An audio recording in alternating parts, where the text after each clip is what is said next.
Hey guys, today on B&G we're going to chat about rice and arsenic and what you need to know when trying to decide whether or not to include rice in your pet's diet.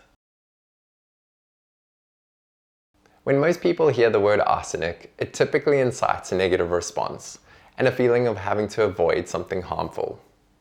So, when you find out that this something harmful is present in certain types of food, no doubt your plan is to avoid these contaminated foodstuffs.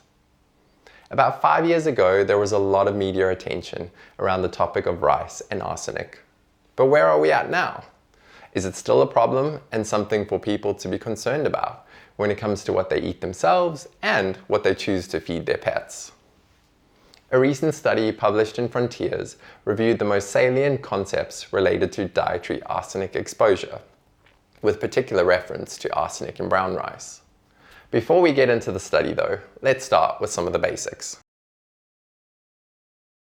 Arsenic is a naturally occurring chemical element. It is part of the Earth's crust and is found in water, air, and soil. There are two forms of arsenic, namely an organic and inorganic form. Inorganic arsenic compounds, which do not contain carbon, appear to be the more problematic form, with higher toxicity levels and more severe adverse health effects.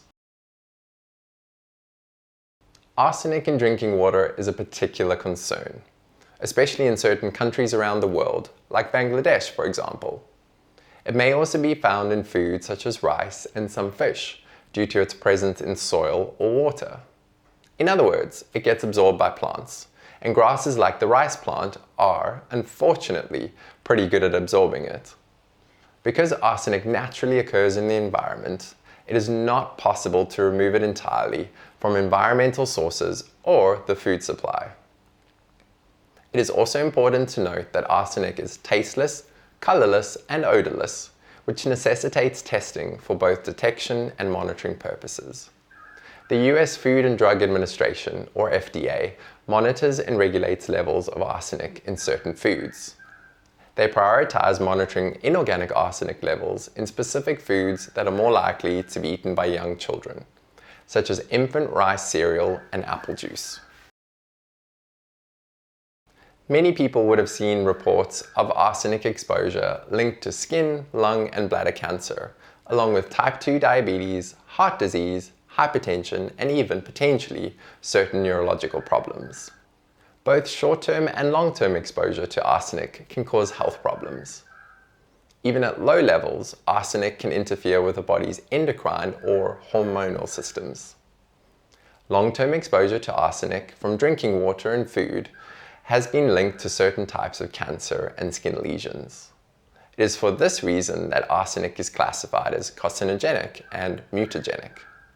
It has also been associated with cardiovascular disease, diabetes, and even obesity.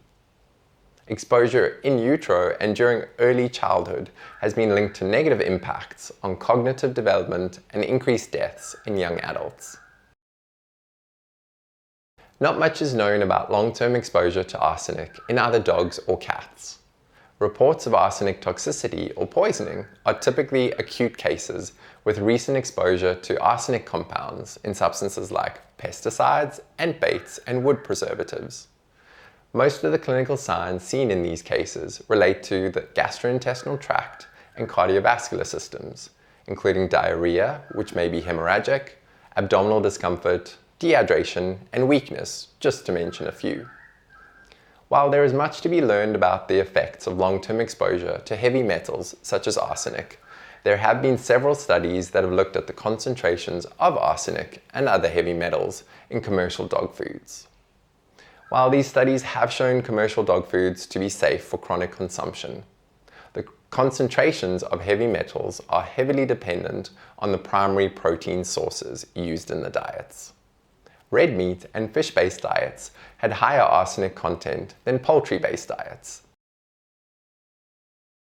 Brown rice has long been believed to be the healthier option to white rice, and it very well may be, but when it comes to potential arsenic exposure, brown rice has more arsenic as a result of arsenic accumulating in the husk or outer layer. While its arsenic content is higher, some research has shown that the amount of arsenic absorbed by the body from brown rice is similar to that of white rice, because the fiber present in whole grain brown rice interferes with arsenic absorption. Let's talk about ways to try to reduce arsenic exposure when it comes to incorporating rice in your diet.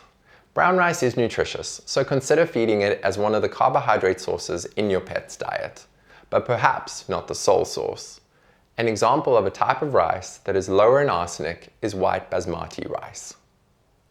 Some things that you can do to reduce the arsenic content of brown rice by up to 80% include soaking the rice overnight, then rinsing it under running water, and cooking 1 cup of rice in about 5 to 6 cups of water, rather than the more traditional way of 1 cup of rice to 2 cups of water, which typically allows the rice to absorb the water and results in a much higher arsenic content. Also consider some low arsenic alternative grains or seeds, which do not absorb arsenic from the soil, such as quinoa, buckwheat, and millet. Cook with turmeric, which contains curcumin. Alternatively, you can give curcumin as a supplement. Why? Curcumin has been shown to reverse the toxic effects of arsenic and protect against DNA damage. Minimize arsenic exposure during the growth period or during pregnancy by feeding diets that include alternate carbohydrate sources like barley, or simply a mix of carbohydrate sources. Finally, something else to consider is increasing the amounts of vegetables and herbs in the diet. These are good sources of antioxidants that help replenish glutathione levels in the body, which is what exposure to arsenic typically depletes. They also provide beta-carotene, a precursor of vitamin A, which helps protect against the toxic effects of arsenic. So, in conclusion, the health effects of arsenic exposure depend on various factors, which include the type of arsenic, inorganic versus organic, the degree of exposure, and, at least in humans, the age of the individual exposed to the arsenic. The risk-benefit ratio for whether or not it's worth keeping brown rice as a staple in your pet's diet remains to be determined, particularly in the long term. There's no need to panic though, especially if you feed a varied diet and alternate between different brands and flavors. Thanks everyone. If you'd like to see more content like this, please subscribe.